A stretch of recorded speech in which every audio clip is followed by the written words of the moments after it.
Actually drinking a glass of milk right now.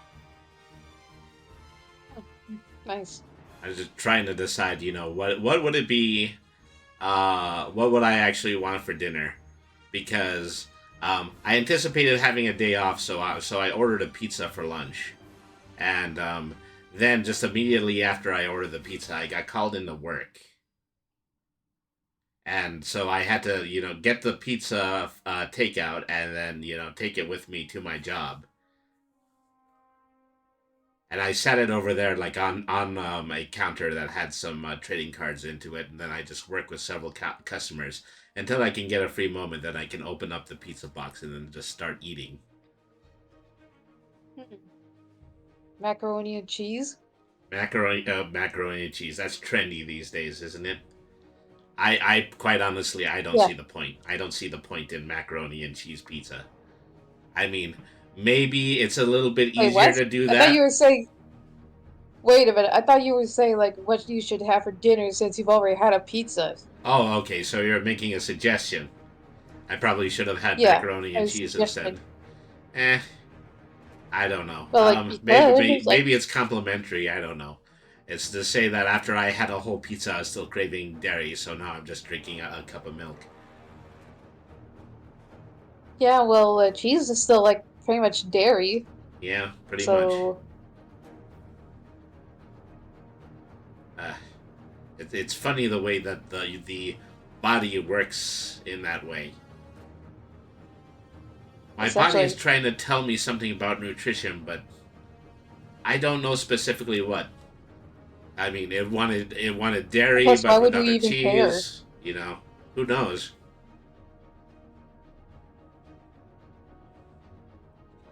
Well, okay. Let's hit the video and Yeah, let's start the show. yeah. Let's get to it.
Hello, cats and kittens, felines and felidae, humans and variant humans, and every race, class, and subclass.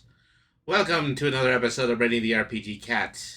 Tonight we are doing tabletop lore, and once again I'm joined by Kyubey. This is the second consecutive episode she's been on. Yep. Hello, I'm back. Glad to be here again. Mm-hmm. And so, um, well, I'm really happy that she was able to join me because it's been a really hectic day today.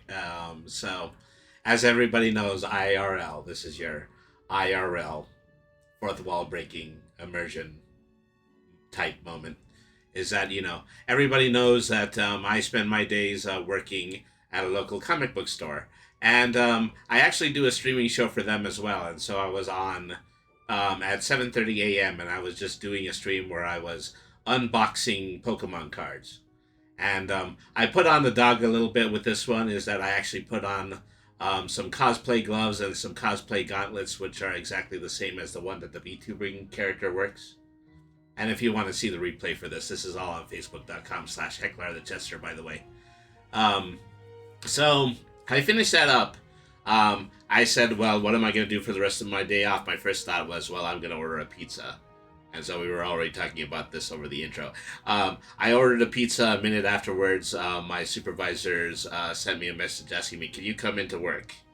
So I already put it into motion that I was going to get my pizza takeout, then go into my job, and then just eat whenever I get an opportunity to. So I walked in with pizza in hand. I probably, it took me probably about 90 minutes to get to the first slice because a lot of customers just kind of came in at that moment. And then immediately after that, um, my boss came in with a whole bunch of just random stuff that he had just purchased from an estate sale. So I mean, it's of course it's going to be up to me in order to sort through this and make sure that everything is in the proper order so it can go back to the main shop and it can be eventually used for eBay lots. And let me just modify that by saying I have absolutely no complaints about this. This is actually a part of the job that I enjoy a whole lot, but it is definitely time consuming. So I ran into just a lot of really obscure but really interesting collector's materials when it came to this. One of this was, um, there was probably, a molehill's worth of already pre-painted Warhammer miniatures. So, I think I was talking to you a little bit about this earlier, Kyubey, is that, I'm slowly getting into Warhammer. Yes, I believe you were, in fact. hmm so I'm slowly getting into Warhammer. Um, and so, it's interesting to see stuff that, it's already been painted, it's already been put together in sets. That is assuming that it was still together in sets because there was some stuff that was incomplete. There's some stuff that was thrown around. There was some stuff that was still in official boxes, but then there's more of it that's just kind of in, like, full plastic suitcases. Those are the ones you care about. The ones you don't care about, they were in shoe boxes that are filled with tissue paper. And I dealt with a whole heap of that. An enormous amount of books that aren't really what you would classify as being, um, like game books or game manuals or anything like that, or the stuff that we usually sell in the store, like single comic books. You know, um, uh, it's Yeah. not a guy's collection of ordinary books either. They were all themed. Is that enormous amount of them were how to draw books, and so Oh, yeah, is that right? yeah. I mean, I have an enormous collection of how to draw books. I don't know how you are when it comes to this. Well, I don't really have to, like, depending with me, because, well, I don't really even need to learn how to draw. Mm. It's just, like, came naturally to me, I guess. You Yeah, know?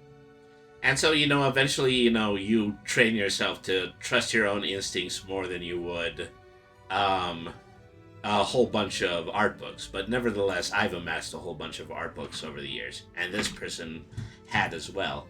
Um, he had a lot of fantasy material. He had posters. He had a lot of the work of Frank Frazetta, a lot of the work of individuals who had previously drawn for Mad Magazine. Um, you know, very, very similar stuff, all late 70s and early 80s, hand drawn, very high end and sophisticated cartoon work. I think you know the kind. Yeah, I think I remember them. Uh-huh.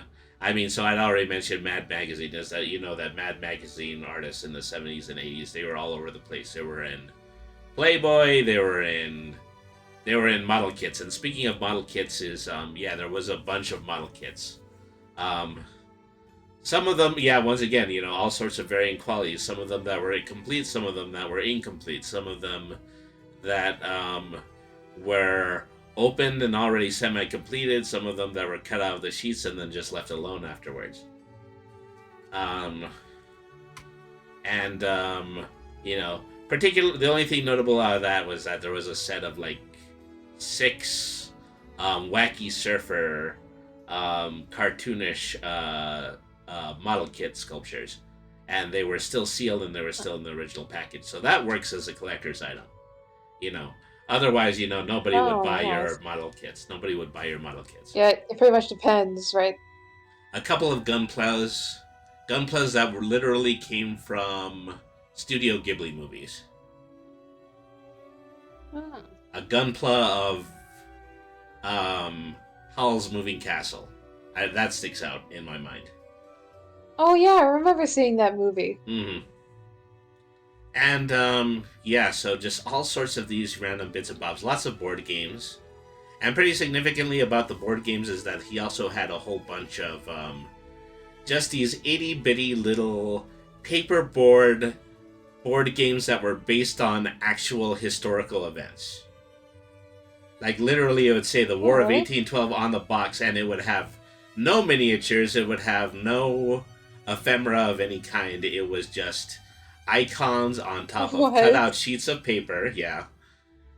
So this guy was really into tabletop warfare that came out of history, in addition to all of the Warhammer. And so, I worked until 7 today, and I left some. I left while the store was still open, so I know that there's still some people digging through all of this, trying to figure out, you know, where the pieces fit, how are we going to put this together in lots, and eventually sell it on eBay. Yeah, I gotta be quite a lot of them, I reckon. Yeah, and so yeah, that's been pretty. So yeah, it was a pretty bonkers, but it was also a very fulfilling day because you really feel that you've done your job in a situation like that, especially if you work in a place like where I work. Yeah, it could be that sense of accomplishment. Hmm. And well, now we're going to take a moment. We're going to talk about the exact opposite. We're going to go back to talking about the Wizards of the Coast layoffs. Oh boy, here we go again. Hmm. So just like the previous episode, I did want to try to find another YouTube video about this, but unfortunately, I wasn't able to find it. Um, so this is kind of we're in a moment of fridge horror when it comes to this situation because we already know that earlier in the year, Wizards of the Coast was already a black mark in the books due to the fact that they had attempted to take away any kind of fan or Creative Commons license that was associated with Dungeons and Dragons. You're trying to profit off of it. Hmm. So now, subsequently, they report the fact that they're doing company-wide layoffs, and they have been planning to do so since July. You know,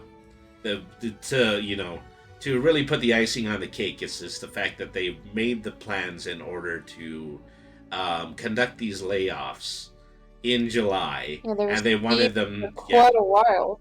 well, I was gonna say specifically they wanted them to go off right before the holiday season. Man, that just seems like a whole different kind of evil. Yeah, I mean, so we had already said, the last time that we had talked about this is that Wizards of the Coast intended to hinge on the success of Dungeons and Dragons through the most recent movie, Dungeons and Dragons: Honor Among Thieves, and whether or not they were going to be able to sell a lot of merchandise directly hinged on the movie. Which on its head, it sounds really strange to anybody who is a tabletop player because we understand that Dungeons and Dragons is so much more than any great big licensed product um, put Yeah, it's out a way is going to be. it's completely different from anything else like that. Yeah, precisely. And so um, it's but given that it's already been announced that these layoffs were already planned before July, you can kind of infer, and I'm not saying that specifically that this was going to happen, but you can certainly infer the fact that they anticipated doing these layoffs towards the winter, and what they were hoping to do was they're hoping to base all of this quote unquote all these quote unquote cutbacks on the fact that the movie was not as popular as they hoped it was going to be. Tut tut tut. Hmm. With an ego that big they have, you would think they'd have some brain cells in that big head of theirs. Well, Um, so kind of looking back at it is that the one thing that they didn't anticipate this year is they didn't anticipate that the fans were going to have the response that they're going to have. Is that people are just so much more involved in Dungeons and Dragons just by virtue of the fact that Dungeons and Dragons is a very highly interactive product. Is that everybody has their kind of connection when it comes to it. And even if that's just a connection that they made up, even if that was just a convention, a connection that is just forged by X amount of hours that you spent in front of your tabletop with your very close friends, they're still going to Yeah. associate it with Hell, so many ordinary people can take part in like shaping the entire game itself. yeah, precisely. And I think what this all is gonna look at is that what this is all gonna look like in the annals of Dungeons and Dragons going into the future. It's really just going to look as though they wanted us to believe things that we might potentially believe if we were interacting with any other type of media. If we were interacting with motion pictures, if we were interacting with comic books or trade paperbacks or anything else that's just a linear form of media. But the thing that really landed all of this was the fact that Dungeons and Dragons is just far, far, far, far, far more interactive than that. I've made this exact same analogy when it comes to Harry Potter, is that when you look back at Harry Potter, you can see that a lot of people have dismissed it following a lot of terrible circumstances involving the personal life of the author. But, we also come to the realization that those things really had little or nothing to do with the fact that people were fans of the Harry Potter franchise in the first place. Yeah, that's pretty right. People It was just something that's so like open to be like adding in or shifting your own sort of content and mixing it in there, where that also makes it like what Watsy was trying to do, like borderline impossible. Well, you can't just like put a leash on something that unpredictable and malleable. precisely. I mean, so this is basically what fandom has turned into, particularly in the internet age, is that there's an element of any franchise where people tend to make up the reasons that they most enjoy it. And so I go back one or two generations. I can say this is not what used to happen when I used to read Marvel comics. This is not what used to happen to me when I used to read Conan the Barbarian. That was set in stone, but that was also at a time when media was simply delivered to us. Nowadays, if you enjoy something, you go immediately to the internet, you start talking about it on social media. You start doing the fan fiction stuff, you start doing ship lists and things like that. Yeah, exactly. Nowadays, that's like incredibly easy. Even to just like simply start your own sort of like a branch of that franchise with something like D&D or any kind of tabletop, really. Yeah.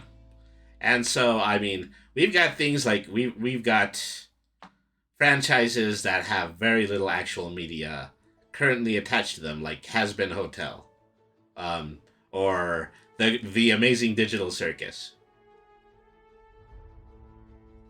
Say we know about characters, the content of one television show pilot, but the fan interaction with that series is 100 times that. Something that came up recently in the news is the fact that the Amazing Digital Circus is currently one episode, but now there's just a ton of Blender created 3D CG material, the same kind of technology that was actually used to create the pilot. But it's all fan content. It's all just YouTube videos made by people who saw the one pilot and then just wanted to expand upon it, like it's fan fiction. Yeah, pretty much. And it's like these recent years have been like a renaissance era for like fan made and indie content creations. Oh yeah, that's absolutely true. And well, if there was any one uh, franchise that was capable of doing the same thing, if there was any one form of fan interaction that existed before the continuum of internet fan fiction writing, it would have been tabletop RPGs. Absolutely, because like the game and the fans pretty much coexist with each other. It's like a symbiotic relationship. Yeah. And so, things are just offered there to see what people will be able to create with them. One thing that I've always cited as being particularly forward thinking and intelligent, and a contribution to how strong this one particular media franchise is, was Kevin Eastman and his role in co creating the Teenage Mutant Ninja Turtles tabletop RPG. I mean, I'm not even talking about Eastman and Laird creating Teenage Mutant Ninja Turtles. It's an independent comic, but now it's, a worldwide, nationally recognized franchise. I'm talking about the module Teenage Mutant Ninja Turtles and Other Adventures, the tabletop RPG game. What was the hook of that game? Ah. You got to create your own anthropomorphic animal. Oh, I see. You get to be your own mutant warhog. You got to be your own mutant timberwolf. There was a whole section devoted to different breeds of mutant dog that you could be. Oh, I see. Pretty much all over the place, huh? Yeah, so that pretty much it bakes the fan interaction into the Teenage Mutant Ninja Turtles concept. And you can see how they followed up with that. I mean, you see the Teenage Mutant Ninja Turtle action figures, yeah? I'm sorry, I keep stepping on. Yeah, I remember... Yeah, it's okay. It's like, I remember seeing, like, a Teenage Mutant Ninja Turtles and, like, a Batman collaboration and, like, crossover thing, and they also, like, experimented with this kind of thing when involving, like, other DC characters. Mm-hmm. I mean, since we know that this is the Teenage Mutant Ninja Turtle crossover, they said, let's turn Joker and Two-Face and Harley Quinn into a bunch of mutant animals as well. And so, well, we know that Teenage Mutant Ninja Turtles, through its use of mutant animals, because the mutant animal creativity had existed really early on in the franchise, as early as a tabletop RPG. Yeah, pretty much. Like, all things, like, things can, like, constantly, like, keep changing. Yeah. And so, I'm waiting on an opportunity to start reviewing TMNT and others and other tales, but I'm waiting for a module for that to come in so that I can, scoop up the PDF files and I can put them on. And the same way that we're doing the Pokemon tabletop game. Once I get an opportunity to do that. And also, it's also been announced that the original version of the book is being re-released through Kickstarter once again with the cooperation of Kevin Eastman. And so that's coming out too soon, so I'll have the official book to read, and then I'll have the original modules from the original version of the game to read. And so that's going to amount to a completely different set of episodes. But well, that sounds nice. So this is a good time to digress. Get it? Because I'm a cat. I don't digress. I digress.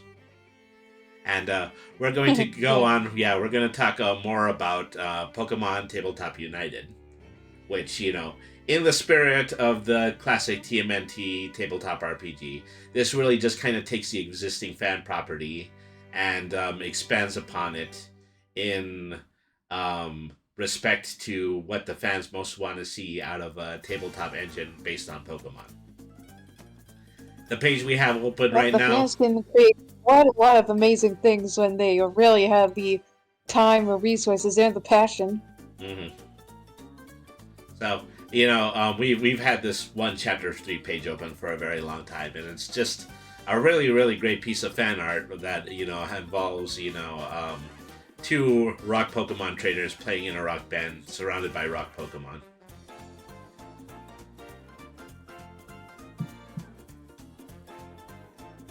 I don't know if that just connected for you. I mean, um, I don't know. I've been looking at it since the time that the stream started, and it connected to me just before we got on. But anyway, I think the last time that we were here, we were reading about trainers. We were reading about how trainer archetypes Just like the affect. process of yes, the process of making one. In fact, Yeah. And so we were talking about, everything that goes into the potential of creating a trainer character. And it's a lot of things that people would have considered, even if they were developers making the game or individuals who were playing Pokemon the RPG. You want to be a trainer like Ash Ketchum from the anime, for example. Somebody who's a cheerleader for his Pokemon, and somebody, who succeeds simply because of really just a force of will and the strong bond that he has with his Pokemon characters. Or in contrast, do you want to be a character like Red, who is all about, just pushing the skills and abilities and training his Pokemon really hard so that they'll be successful? These are the considerations that were in the previous chapters. We're going to start out here with Chapter 3. This is going to be skills, edges, and features. So these are additional perks that you can use in order to customize your trainer character so that they have specific edges that they are capable of using when interacting with their Pokemon and interacting with other player characters and NPCs. yep, not just the Pokemon are able to enter combat here. Mm-hmm. So and that's really what the cornerstone of Pokemon the tabletop game is that we have to bring the tabletop aspect into the Pokemon world, and to do that, you basically just kind of come up with all the everything that has already existed in media, and you understand how that you can use that in order to create the interactivity of your tabletop character. So once again, we're talking about skills. These are probably the same as what would be like perks in like an engine like 5e or Pathfinder. Introducing your trainer options. Skills, edges, and features are the basic building blocks for a trainer in Pokemon Tabletop United. Skills and edges are related components of a trainer that are used to develop their trained abilities and interests, whether in broader and more general ways with skills or in more specific ways with edges. Features are bigger units for character building that are usually contained in trainer classes. However, some of them are available to all trainers. Skills represent a character's conscious interests and training. They're used when taking most basic actions in Pokemon Tabletop United, as well as acting as the main prerequisites for features in the system. Skills are organized into 3 categories: body, mind, or spirit. While there isn't much of a mechanical impact here, outside of the categoric inclination edge, is an easy way to think about the skills as groups when making your characters. Body skills are acrobatics, athletics, combat, intimidate, stealth, and survival. Pretty standard stuff, particularly if you're already versed in Dungeons and Dragons.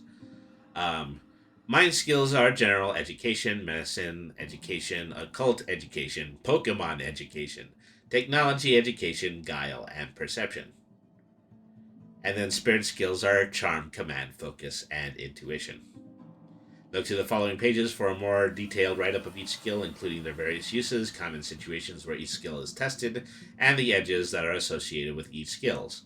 There are 6 ranks of skills. Each rank causes you to roll a different number of dice when using skills. So that's what this chart over here is alluding to.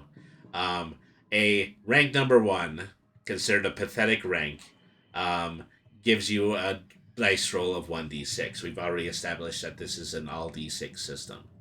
So, effectively, the more you go up in rank, the more d6s that you get to roll in order to test that particular skill. Rank 2 is untrained, 2d6, 3 novice, 3d6, 4 adept is 4d6, 5 is expert, and 5d6, and master is 6d6. There are level prerequisites for progressing skill ranks beyond notice. Adept rank requires a level 2, expert rank requires a level 6, and master rank requires a level 12. Let me see. I think that, you have to go up. So we've already talked about like a 1 through 6 level rank. for your Pokemon trainer. So you have to be that rank and then follow that up by having your skills be above that rank. So you can't be rank 2 and then have a skill that's rank 3. You have to be rank 3 in order to get that high. Both the rank Oh number. yeah. hmm So, it makes sense because, you're starting off as a beginner and then you're growing up into being a more champion trainer, Essentially. to use the nomenclature. Okay, both the rank number and the dice roll are important when it comes to skills. The skill rank is often referred to by edges and features, which use its numerical value. For example, a group trainer allows a trainer to train a number of Pokemon equal to their command rank. A trainer with a depth command could train for Pokemon at once with the edge. The dice roll is used in making skill checks. Simply roll the appropriate dice roll value for your skill rank, and add any modifiers associated with that skill coming up from equipment, edges, and other effects. A trainer with expert, for example, a trainer with expert athletic skill would roll 5d6. The same trainer with a skill enhancement edge applied to athletics would roll a 5d6 plus 2. When making general skill checks, that is, checks caused by a situation rather than directly called for by a feature, your GM is the one who determines the difficulty check, or DC for short. A skill check must match or exceed its difficulty check to succeed the challenge. Okay, so let's unpack this one a bit. Okay, well, your GM is the one who says, how difficult is this rank check going to be. So then you follow that up by doing the skill check, and you can only do the skill check at the level that the trainer is capable of doing it. Makes sense. Yeah. An easy DC for most untrained or better trainers would be a 5. 10 is challenging. 15 is hard. That requires some skill or investment to pass. A DC of 25 would be nigh impossible for all but masters of their crafts. See the Running the Game chapter for more details on setting skill DCs. So, let me just go slightly back, and I'll just go ahead and leave the page on this lovely fan art here. So, if you are doing a skill at a 1d6, then the highest you can possibly roll would be a 6. If you did it at level 2, the highest you could roll is a 12. And then you just continue to, add one potential roll up to 6 in order to make the check for that roll. So makes sense. Yeah, if you want, a trainer's ability to do something to be like eating the sun, and they're at level 3, then you would require them to roll an 18, which would be totally unfair, but Yeah, but then again, like trying to eat the sun, you're not Solgaleo here. Yeah. So Lego, and you're not Soul Rock. I'm gonna go there. I mean, Soul Rock is a living sun, but is also a rock Pokemon. I don't get how that works. I'm pretty sure it's kind of like to represent like Sunstone, Moonstone, like the evolutionary stones, maybe. I don't know. So I'm gonna go through this section. I think this is gonna be pretty self-explanatory. Acrobatics, any kind of body-based skills. Feats include acrobat, kip up. You can stand up from being tripped as a swift action, which means in any of a situation where your trainer would fall down, you could just get up as a bonus action. Mounted prowess, novice acrobatics, or athletics. You automatically succeed at acrobatics and athletics checks made to mount a Pokemon. In some of the later games, probably most prolific in my mind would be, what was the name of the set that came after after Black and White? That took place in that highly French region. Yeah, Kalos. I think that was X and Y. In X and Y, there Yeah, was a lot X of and Y. Yeah, I mean, they made an enormous amount of emphasis on the fact that some trainers were especially skilled at being Pokemon riders.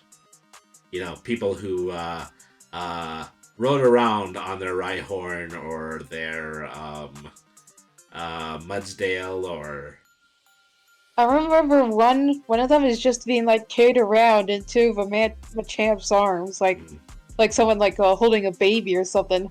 Yeah, and there was a. I Also, I remember remember. like there's I'm like sorry. I remember like specifically with Sun and Moon, like there was like some incredibly dark backstory for the reason of that or something. Yeah. Um. Well, I mean, Pokemon is also just really strangely filled with incredibly dark backstories.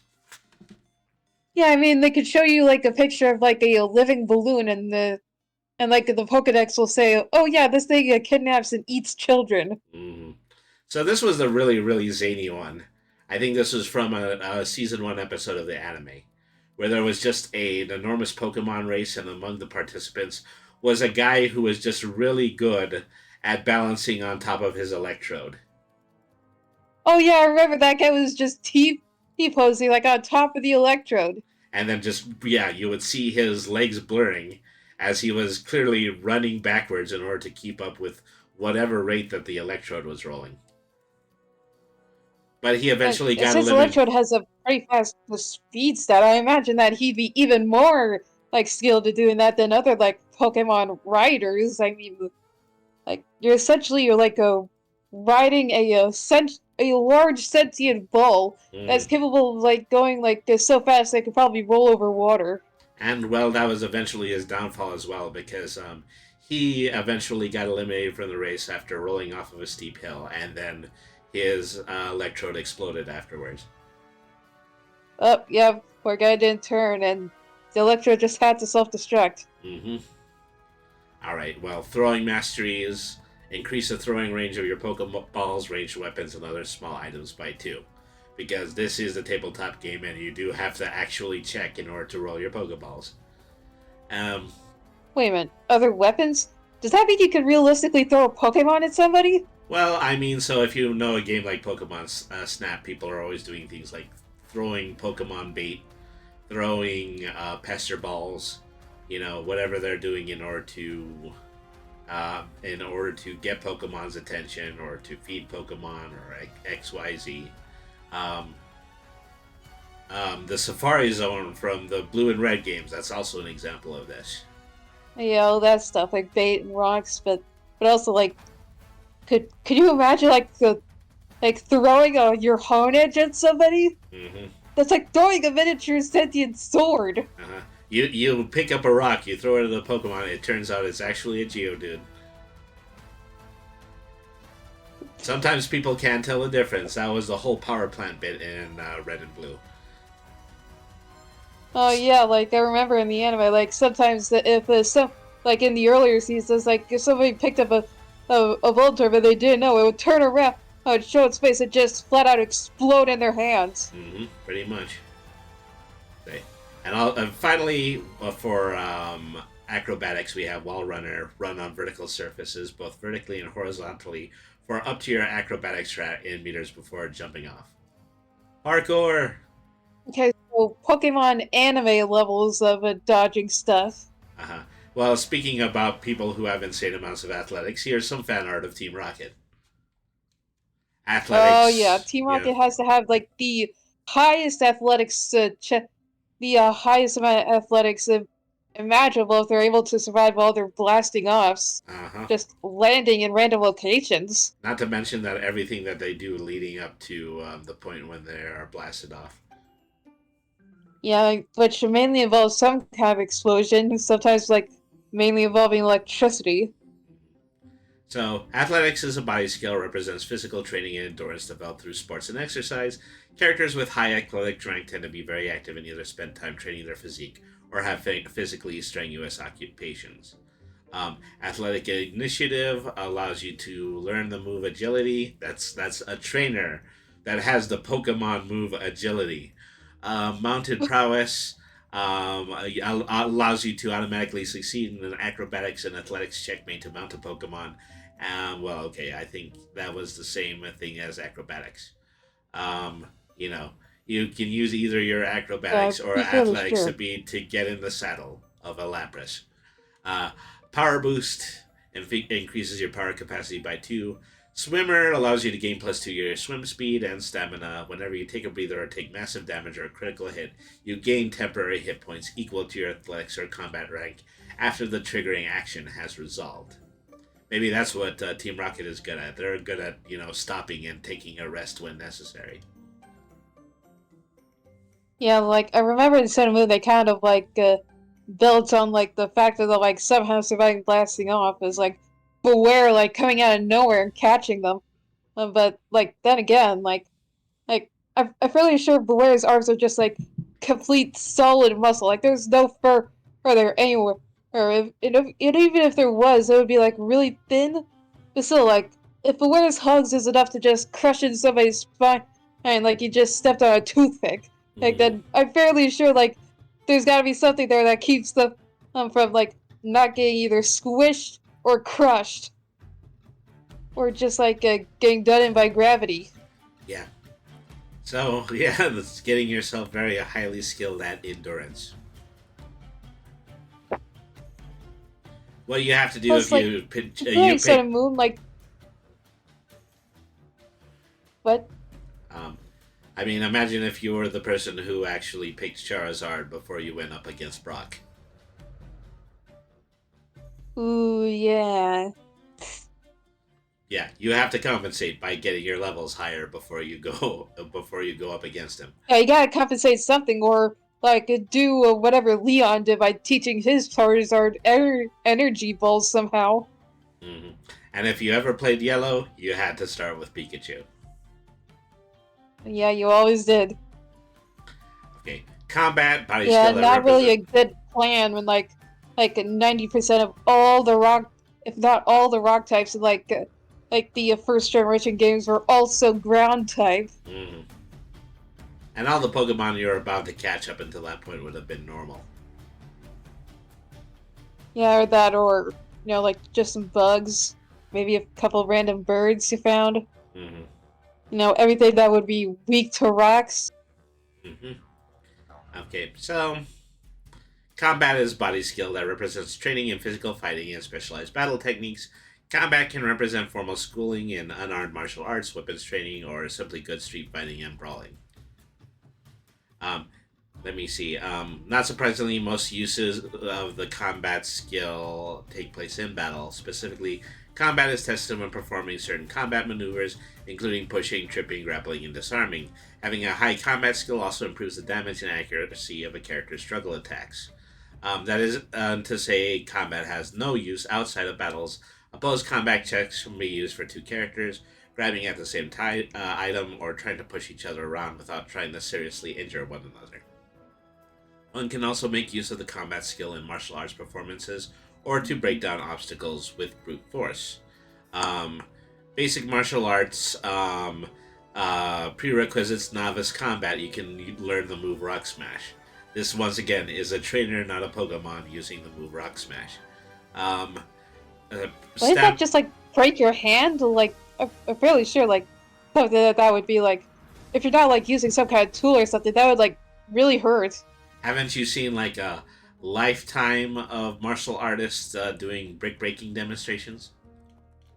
I'm fairly sure like those are like staged though, like where boards have a certain or bricks have like certain cuts in Well, them or something. a little bit. I mean, just simply at the fact that you put a set of bricks suspended over like three or four different, 3 or 4 sets of mid-air standing steeples, and then you strike the center of it. Then a little bit of physics comes into play. That means that you strike it at a point where it is going to allow the rocks to fall all the way to the bottom. But that doesn't make it Yeah, but actually then easy to again, do. You know, I don't believe that I I can doubt do it. that something like a natural boulder that probably fell off the side of a mountain would probably not really come equipped with like okay, I know that like this certain object that has been kind of messed around with by man and would so I would know like where this thing might be weak. And but you wouldn't really have that here. It's like it's just a boulder. I'm It's gonna rock. stump. I'm gonna stump you on It's this one, QB. Okay. then you have to consider what the Oh, strength check would have oh been yeah, of the sorry. person who dropped the But also, like, I boulder. thought of, like, What is the strength check of the person who dropped the boulder onto the pile of bricks, oh Kyubey? yeah. You Yeah, know, my bad. I'm sorry. so somebody had to be strong somewhere in that equation. Yeah. Hmm. Also, I did think of like another kind of form of like outside combat, combat roles. Like, remember in the anime, like I think one time Brock had a Krawagug that randomly just poisoned jab him whenever you started hitting on women. Mm, You remember that, well, yeah. I mean, so I call that, just the anime factor. Brady? As the rule of, Brady, are you alright? Brady? yeah. I think you've actually lost your ability to hear me. Let me reconnect to the voice chat.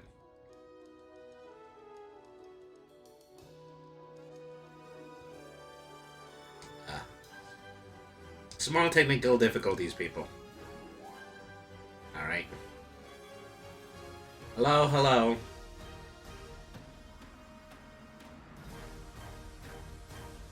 Oh.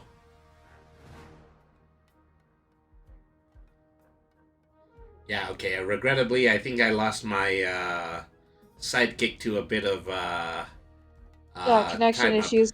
Oh, okay. You're able to sign back on. Well, you were able to sign Yeah, on I'm back back. on there, but now you've got to get back onto YouTube Studio.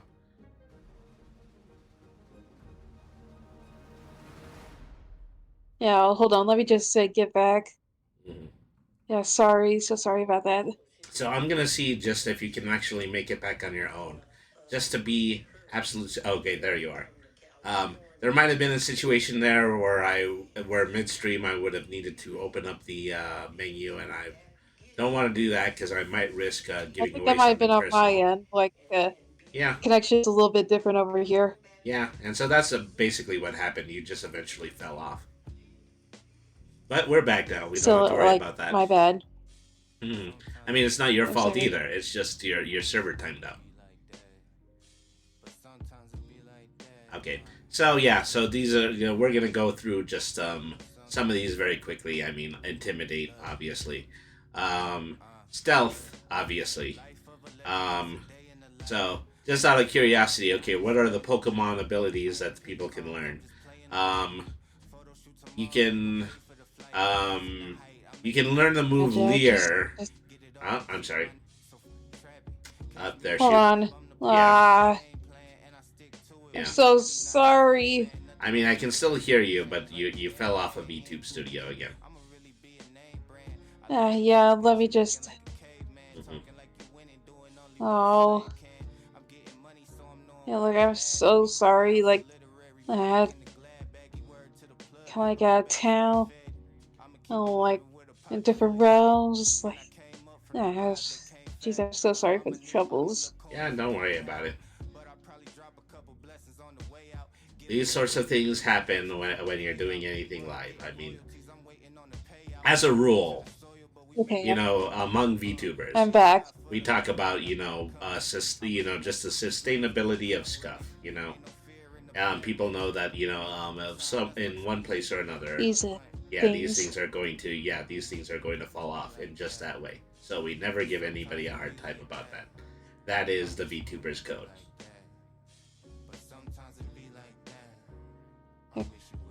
Hiccups. Yes. Okay.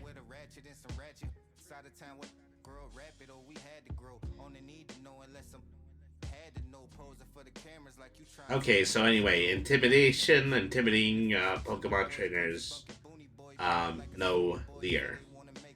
Um, oh, I think she fell off again. I think she's, but there's a very good, there's an outside chance. Oh, Yeah. I'm I so wonder, sorry. don't worry about it. I think there just might be an outside chance that your RAM is peaking at this point.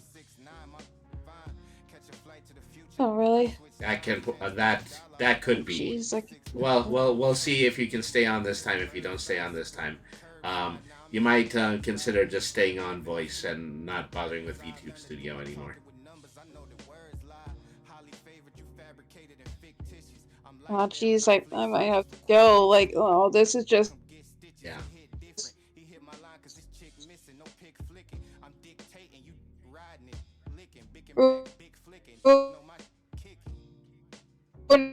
Yeah, I think that's precisely what happened.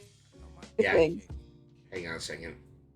Yeah, I think this is we can attribute this to an overload. Hello? Yeah. Hello? Yeah. Okay. I can hear you. This time, just leave YouTube Studio off, and then we can just go ahead and we can finish off. We can finish the show. Unless they fell off there as well.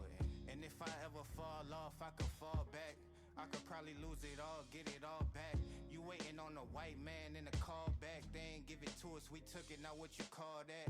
30 hours, 5 songs, I'm a hit maker. With the body, you a risk taker. I'm overseas, you a overtime shift taker. All build up, no action, these cliffhangers. I quit stressing, I'm living my best life now. I can't with these, only my wife now. I leave the crib and she waiting in the nightgown. All of these haters. Alright, so let's see if they actually come back this time. But if they do, I'm just going to tell them to stop trying to do the VTuber. We can finish this with voice. Okay, so Beastmaster, Novice Intimidate, Intimidating Presence allows you to learn the move Leer.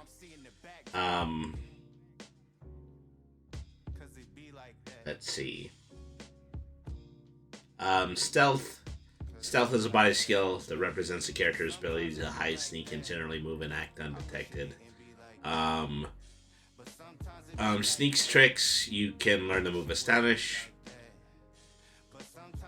Survival, a body skill that governs all sorts of wilderness activities, from starting a fire to building shelter to making a trail through heavy brush and shrubbery. Characters with a high survival rank spend a lot of time outdoors. The survival aspect, apricorn balls. You actually have the ability to craft apricorns into Pokeballs. Green thumb allows you to know how to grow apricorns and tier 1 berries using a portable grower or fertilized soil. Traveler, use survival and step athletics to determine your power capability, high jump and long jump values. Paleontologist allows you to identify fossils with a Pokemon education or survival check. Allows you to operate reanimation machines and use them to revive fossils. Okay.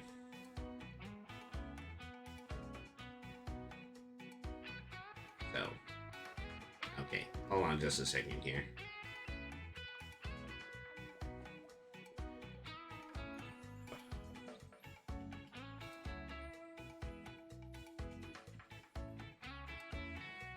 All right.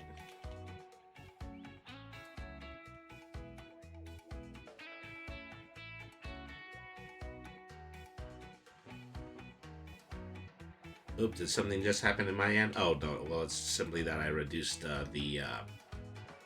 window. All right.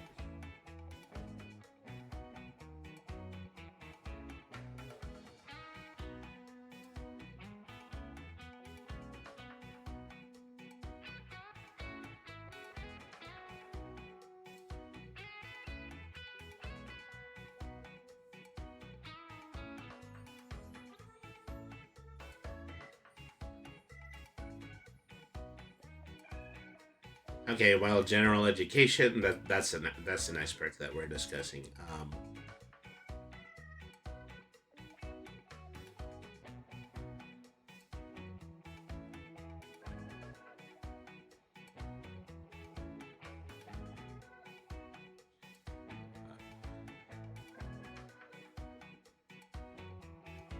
Okay, well, yeah, I'm getting a text message from Kyubey that's saying that they might not be able to get back on. Hello? Oh, there you are. Hello. Can you hear me? Yeah, I can hear you. Oh, I'm so sorry about this. I might Yeah. have to like leave here. Like, this is just probably ruining everything. Oh, no, no, no. I mean, things are okay now. So Like, I just think that, at some point, well, with all the just won't programs that you're stop. running, I should probably just leave the chat no, here. no, no. I'm You really can you sorry can for leave the this. chat. You can stay up on voice.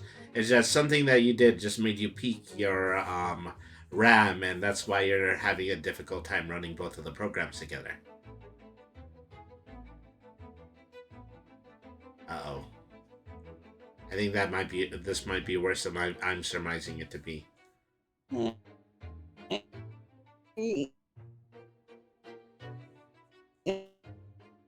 Nice stuff.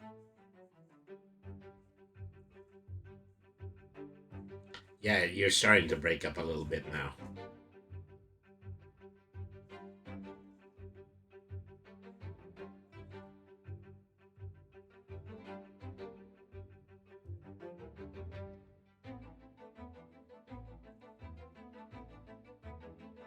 I mean, in order to get them back on, there might be an outside chance that they actually might need to reset their whole system at this point. Um, so, let me see. I think we've already done. Well, we've managed to do an hour of this, so let's just go ahead and let's go ahead and close it for now. We're just going to go ahead and we're going to end at this point. Sometime in the future, we'll be able to go back and we'll be able to troubleshoot this in a way where Kyubey will be able to stay for the entirety of the stream. But um, as I had said at the very top of the chat, there was a very good chance that I wasn't going to be here tonight. So I'm very happy that I did get any opportunity to stream at all. So thank you very much to my co-host for choosing to join me with that. And thank you everybody for tuning in to Braiding the RPG Cat. So we were still talking a little bit about skills when it comes to this. Is probably the next time that we talk on this subject, we're going to get to the actual Pokemon section of the Pokemon Tabletop United core rulebook. So look forward to that. More than likely is going to be here at the same time next week. Same brainy time, same brainy channel. All right. So thank you everybody for tuning in. I'm going to do a raid now. Let's see. I would like to pay a visit to we'll go over to oh, well, Marin Mermaid is right now. They're in the middle of playing a game of Coral Island. A Marin Mermaid, a mutual friend of myself and Kyubey. She joins us on streams such as One Shots from the Meowing Portal, which is the tabletop RPG show for this channel, based on ideas that we've created together. So let's go ahead and let's pay Marin Mermaid a visit. Let's set up the raid right now. All right. So thank you everybody once again for tuning in. Sorry about the technical difficulties. We're going to go ahead and we're going to be back tomorrow, and we are going to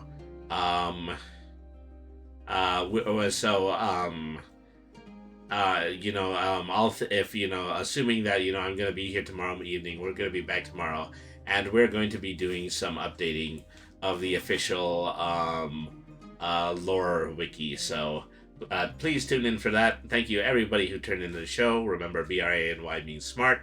Nothing's too hard if you use your head. Always be the change that you want to see in the world.